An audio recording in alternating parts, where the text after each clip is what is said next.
the guitar came into my life at some point. My dad just gave it was better than any toy I could ever have. You know, believe me, I stepped on a few Legos back in the day too. But you know, so I was just fascinated with it as an object. So it just I've always been making noise out of a guitar in some form, and you know, it just was you know, I guess as you know, in those years, this was like the late '70s, early '80s. I was actually really getting into guitar, and even in 6th grade, it's kind of funny. We had this class project for a weekend, and then we had a substitute teacher who didn't know what to do with us.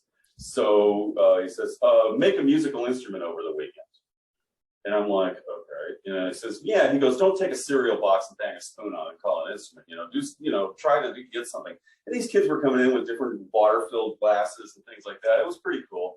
But I came in with this cigar box guitar that was like from a, you know what, you know, the Tampa cigars or whatever. I found it in the garage, and it was a little plank of wood. And I just, you know, I already had guitars around and knew how to tune them up a bit.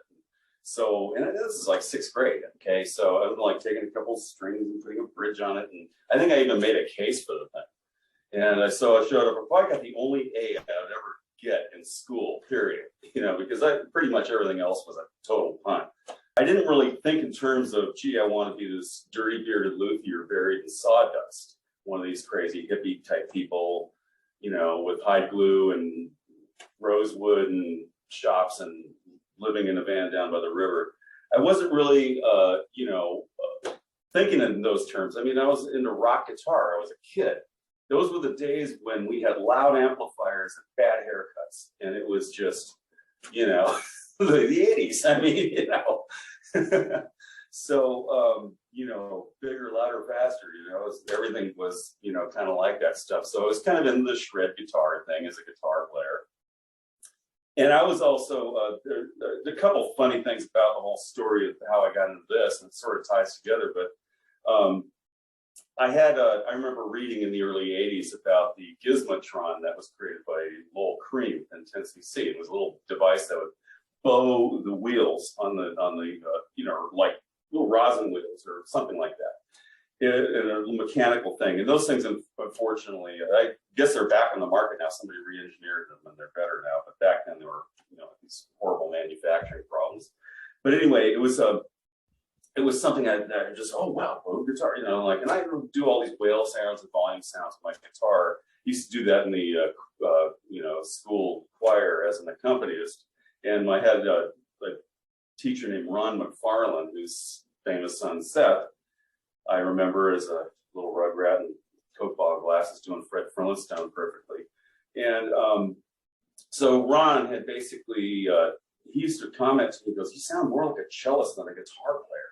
You know, just because I was less involved, you know, I mean, yeah, sure, I got into technical playing things, but I really was less interested in all that. It was more about the expression and the feeling and the emotion in the notes and somehow getting it out that way. So it was an expression thing. And then by the later 80s, I did a sort of a retreat trip. I think it was probably about 21, 22-ish, maybe. And in my grandmother's place in Connecticut. And I remember one winter night, it was January, I was reading up on violins because I was thinking, how can I make this bowed guitar thing? You know, how can I, you know, I figured if I studied everything possible about violins, like I was going to geek out and digest this 1-inch thick section in the V section of a 1948 encyclopedia. And in the middle of that somewhere, there was a tiny little paragraph about the arpeggione. And I sprang off my bed. I was excited. I was just like, yes, I am going to have an arpeggione. And it was like, I had no idea what I'd gotten myself into at that point, but that was probably the watershed moment.